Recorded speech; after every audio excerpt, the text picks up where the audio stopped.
Hey there, this is Alexis Knight, and welcome to True Crime, the Court of Public Opinion.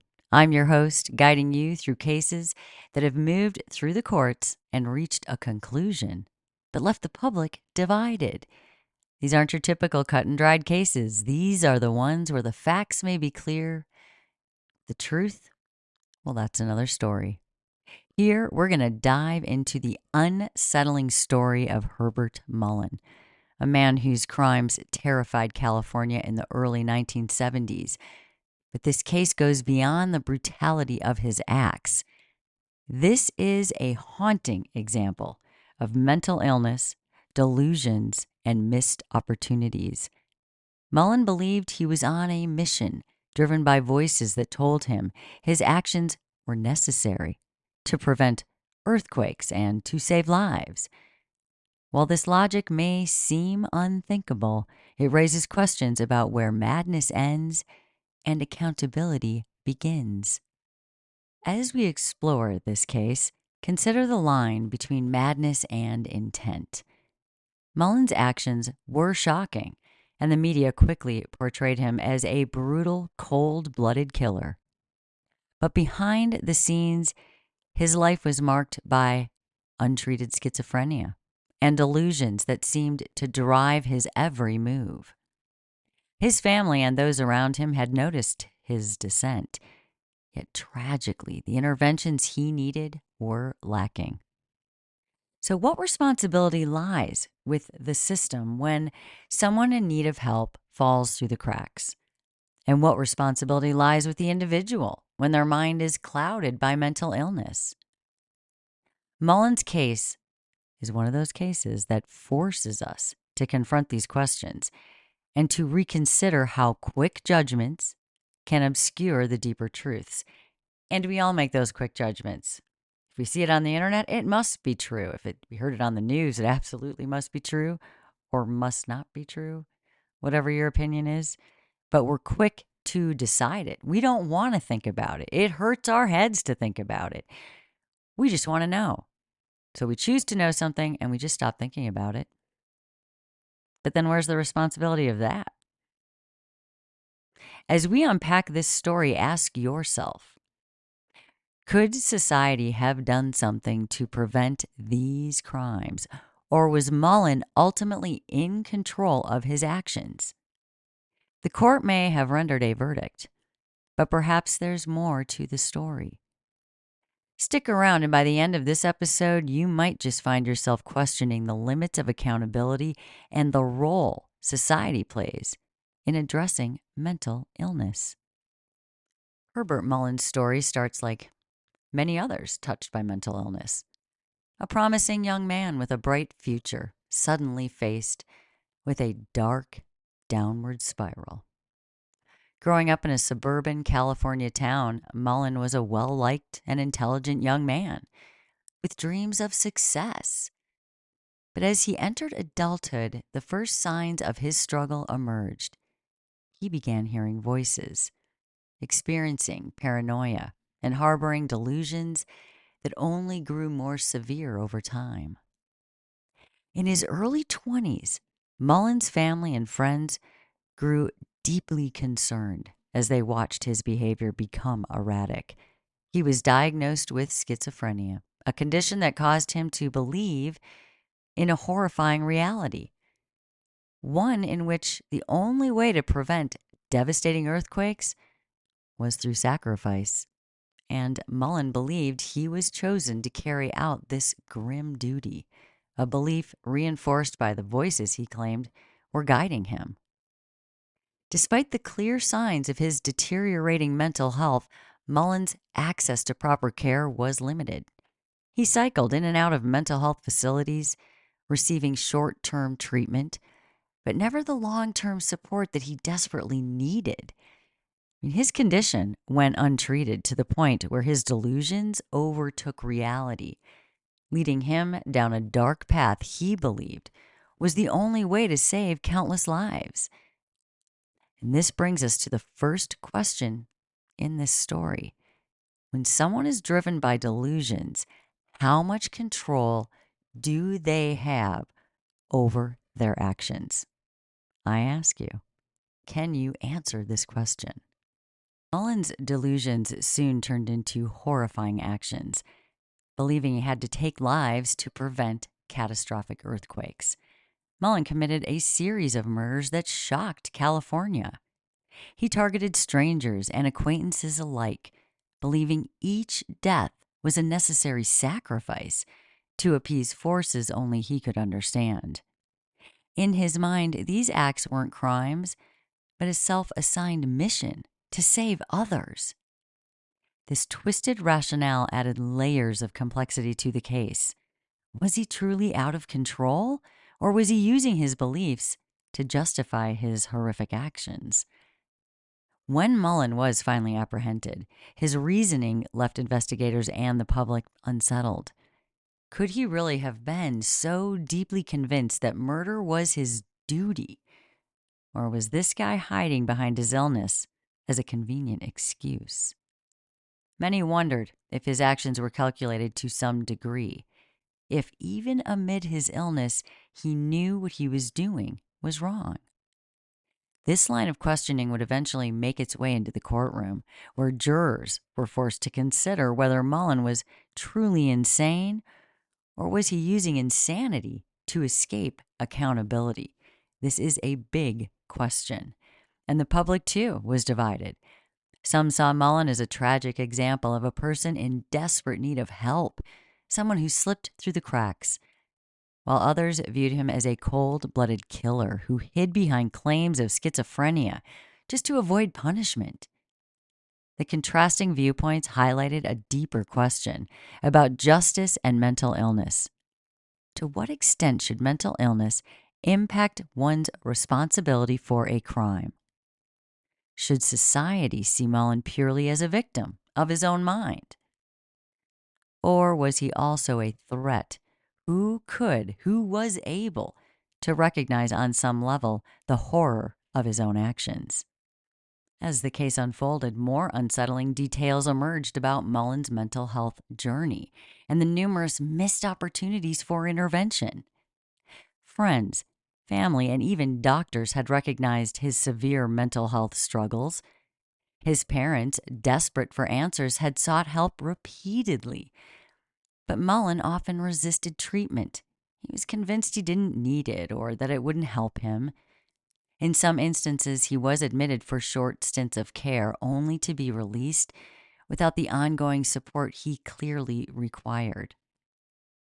In the court of public opinion, these failures became focal points. People began to ask, was Mullin a monster born from his own choices? Or was he a tragic product of a system that had failed to intervene effectively? Many argued that the mental health system, with its revolving door policy, was partly responsible for the horrific outcome. Yet others believed that no amount of intervention could absolve Mullin of the responsibility for his actions.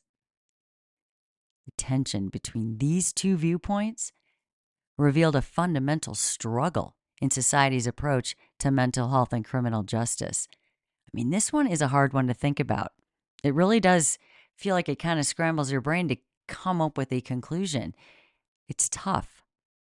And we're left with this pressing question. I mean, when someone is clearly mentally ill, but also dangerous, where is the line of responsibility?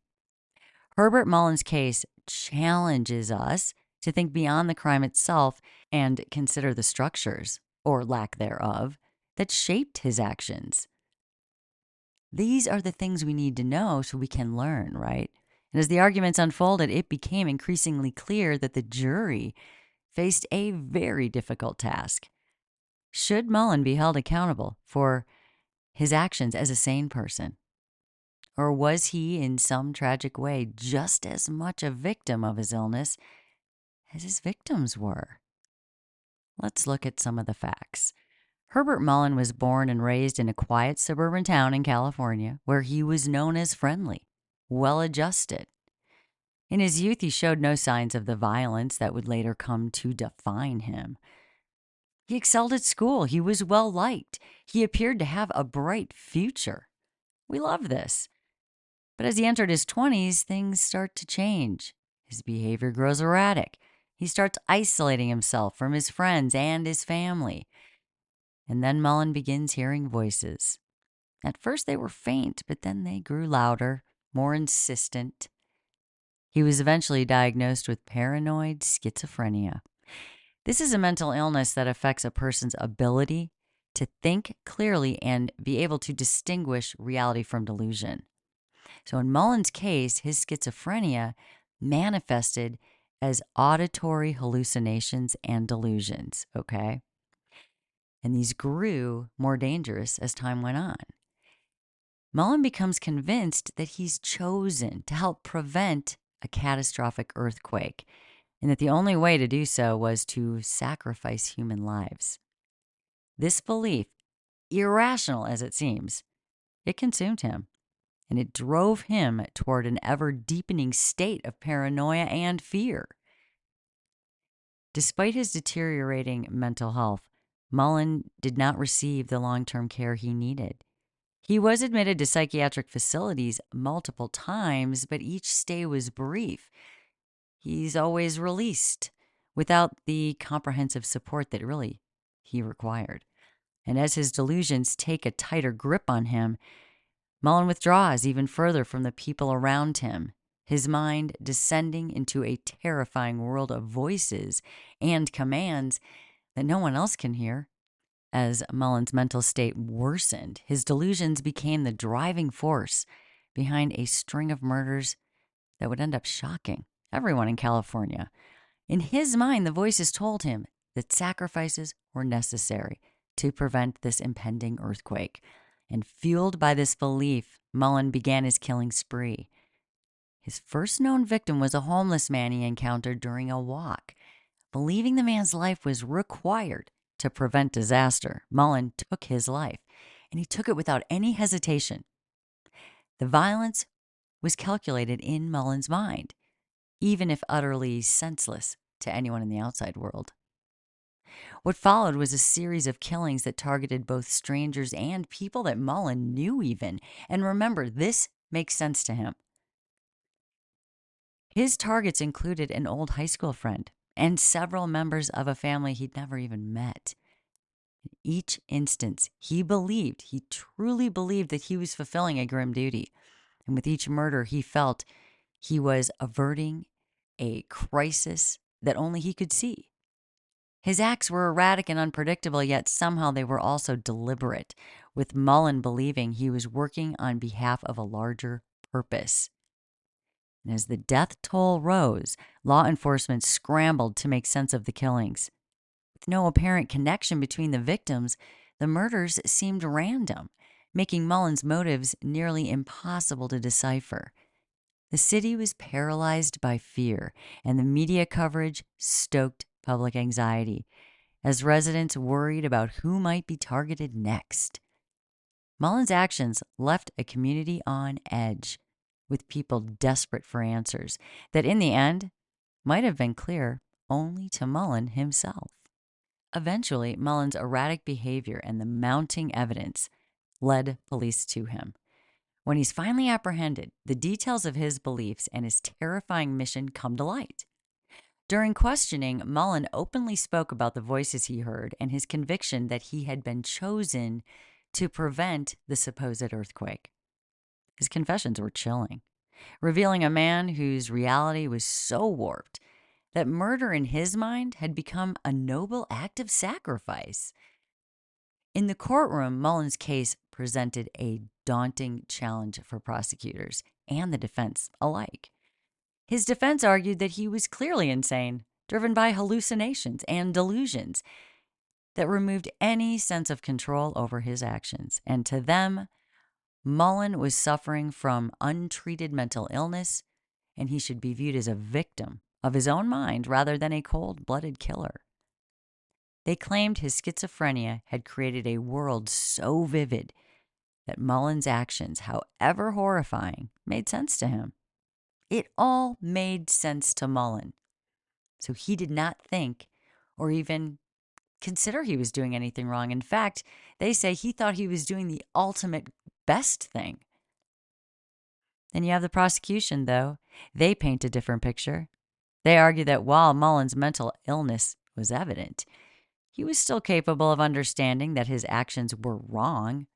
To support this, they highlighted instances where Mullin had covered his tracks or tried to evade capture, suggesting that he knew on some level that he was committing crimes. The prosecution contended that Mullin's efforts to hide his crimes proved he bore responsibility for his actions, no matter his mental state. The tension between those opposing viewpoints would form the heart of this trial. In court, Herbert Mullin's defense team focused on the extent of his schizophrenia, arguing that his actions were entirely driven by his delusions. They presented a compelling case that Mullin had no control over his mind's grasp on reality, describing his belief that he was preventing earthquakes as a symptom of a deeply rooted psychosis. Expert witnesses testified to the severity of Mullin's schizophrenia, explaining how his condition led him to misinterpret reality. To him, everything's different than what we see. According to them, he genuinely believed that he was saving lives, even if he had to go around the law to do it. And to someone in this mental state, these killings, they were tragically logical. They had to be done. To further the support in their case, Mullin's defense team emphasized the multiple failed attempts by his family and doctors to secure long-term care for him. They argued that Mullin received the right intervention. He might have been able to manage his schizophrenia, and the murders could have been prevented if he had been put in the right place with the right people. And they appealed to the jury to see Mullin as a man whose illness was so overwhelming that he could not be accountable in the same way as someone else who's in their right mind. However, this argument was complicated by the response of the prosecution. They acknowledge Mullin's mental illness, but they maintain that his actions displayed a degree of awareness that just can't be ignored. They argued that the calculated nature of some of the killings, as well as his attempts to avoid detection, indicated he understood his actions were wrong. And to the prosecution, Mullin's illness did not fully explain his behavior. They saw evidence that suggested he still could see right from wrong. The prosecution's stance relied on instances where Mullin displayed behaviors they argued showed a clear understanding of his actions. For example, in one of the murders, he lured a former high school classmate into his car. Then he drove him to a remote location and then takes his life. The prosecution argued that this act required planning, which suggested Mullin wasn't acting solely out of compulsion, but had made a deliberate choice. They pointed to other details also, such as Mullin's efforts to avoid leaving evidence at certain crime scenes, as proof that he understood the illegality of what he was doing. Now, let me ask you guys this. If you're in a state where you know you have to go around the law to do something for the greater good, in your eyes, you're still not doing anything wrong, though, right? Because you have to go around what these mere simple humans think as a law so that you can get the bigger thing done. Is it so cut and dried that you can say, if you plan, it's not insane? That's what I'm getting at here. Can you plan if you're insane? And if you know you have to get something done, you will plan for it, whether it's insane or not. So I'm not sure where that is, right? This is part of that fine line. And then the prosecution also countered the defense's argument about society's failure to provide Mullin with adequate mental health care. And they argued that while Mullin's family had sought help, it didn't absolve him of any personal responsibility. According to the prosecution, many people live with mental illness and they don't resort to violence. And this is true. In Mullin's case, they say, should not be an exception just because he had schizophrenia. Ultimately, the prosecution argued that the jury should look past Mullin's illness and consider the safety of society. And they warned that an insanity defense here could allow someone as dangerous as Mullin to escape true justice and then potentially endanger others in the future. They pressed the jury to recognize that Despite his mental struggles, Mullin had committed unspeakable acts, and they warranted punishment. The tension between these two perspectives, which you're getting right now, I mean, this left the jury. Imagine being in that position. It left them with a challenging decision. Was Mullin too mentally unwell to be accountable? Or was he just as responsible as anyone else would be for committing murder? The case of Herbert Mullin quickly divided public opinion, drawing fierce reactions that went beyond the courtroom. Many people were horrified by the crimes and felt strongly that Mullin deserved punishment, regardless of his mental state. To them, the sheer brutality of his actions outweighed any consideration of mental illness. Mullin's seemingly calculated moves and his ability to evade capture in certain instances left some believing he was aware enough to be held accountable. And this fueled media coverage that often emphasized the horror of the crimes rather than the complexity of his mental illness, shaping the public's perception of him as dangerous. He was a dangerous and calculated killer, they said. And the media has power. But the other side has advocates, and they're advocates for mental health reform. And that group saw Mullin's case as a tragic example of a system that failed to protect him and ultimately his victims, right? The ripple effect. They argued that his crimes were the result of untreated schizophrenia. They pointed to, the revolving door of mental health. And they hoped Mullin's case would push for reforms that could help prevent similar tragedies in the future. And whether it's mental illness or not, there's another question here.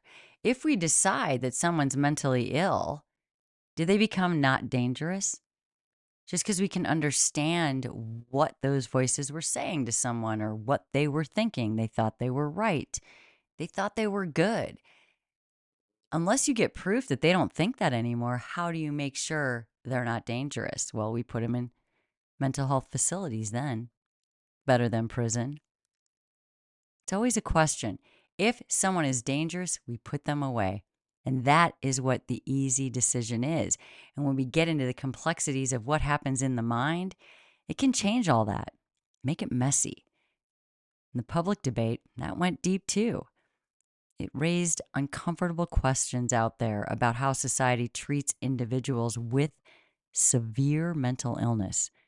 If Mullin's schizophrenia truly drove him to kill, should he be punished the same way as someone without a condition like this? And if the answer is no, what does that mean for society's sense of justice? For some, these questions were too abstract to consider, and the visceral horror of Mullin's acts overshadowed any broader societal issues. Don't even consider them. And for others, they were a reminder about society's approach. Either way, this case left an enduring impact, sparked conversations about where to draw that line between compassion and accountability. Many questioned the role of the legal system, wondering if it could or should make room for cases like Mullin's. As we close in on the verdict here, keep these questions in your mind. When someone's reality is distorted by mental illness, what is society's responsibility to them? And ultimately, who bears responsibility when the system fails? What's left after that? As we reach the end of Herbert Mullin's story, the questions surrounding his case linger, inviting each of us to weigh in. Was Mullin a cold-blooded killer who understood his actions, or was he a man who was lost to his own mind, a mind he could no longer control? In his own reality, his murders were not acts of violence. They were a duty to help, to prevent disaster, to save lives in the end. Yet the brutality of his actions makes it hard to reconcile any sense of righteousness in this with the bloodshed left behind. Consider the perspectives that we've explored here. On one side, there's the argument that Mullin's schizophrenia rendered him incapable of distinguishing right from wrong. His supporters argue that he was abandoned by the mental health system, a system ill-equipped to manage his condition. Had he received the treatment he needed, they believe these murders might never have happened. For them, the real failure is systemic, not personal. But the other side, you guys, is equally compelling. Mullin's efforts to evade capture and the planning behind some of his killings, they do suggest that he had a grasp, however fractured, on the consequences of his actions. The prosecution argued that at some level he knew what he was doing and that despite his illness, he should be held accountable for the terror he inflicted. As you consider this case, think about the implications of each possible outcome. If Mullin was truly incapable of understanding his actions, then punishing him as a sane person might feel unjust, especially when we know his schizophrenia went largely untreated. It raises the question of how we handle cases where mental illness is a driving factor in crime. Do we prioritize punishment, or do we look at ways to improve the system to prevent future tragedies? Yet if we choose to absolve Mullin of accountability because of his illness, then what does that mean for public safety? Could a decision like this set a precedent that allows individuals with mental illness to go unpunished for horrific acts? Are they still dangerous? The prosecution argued that even with his schizophrenia, Mullin had moments of awareness, suggesting he was not fully divorced from reality. And to them, holding him accountable was a way of ensuring that society's sense of justice was maintained. I mean, the answers aren't easy, guys, and maybe there's no single right answer. But Mullin's case does force us to confront our own assumptions about mental illness, those uncomfortable assumptions about mental illness, accountability, and what justice means. The public may never reach a consensus here, but each perspective adds a layer to the discussion. It matters, and it challenges us to think beyond traditional ideas of guilt and innocence. We cannot become complacent here. The idea of mental illness is not fully explored. It's not done. And so now the verdict lies with you in the court of public opinion. Herbert Mullin's story is a haunting reminder of how complex the intersection of mental illness and accountability can be. Was he a man completely controlled by his illness? Or did he bear some responsibility for his actions? Cases like this push us to think deeply about justice and the limits of human understanding, especially when it comes to the unseen battles within a person's mind. Thank you for joining me on this journey into one of the most perplexing cases of our time. And I invite you to reflect on the questions that we've explored here and consider your own stance. Was justice served, or is there more to the story? Stay safe out there, guys. Stay out of trouble. Stay aware. Until next time, this is Alexis Knight.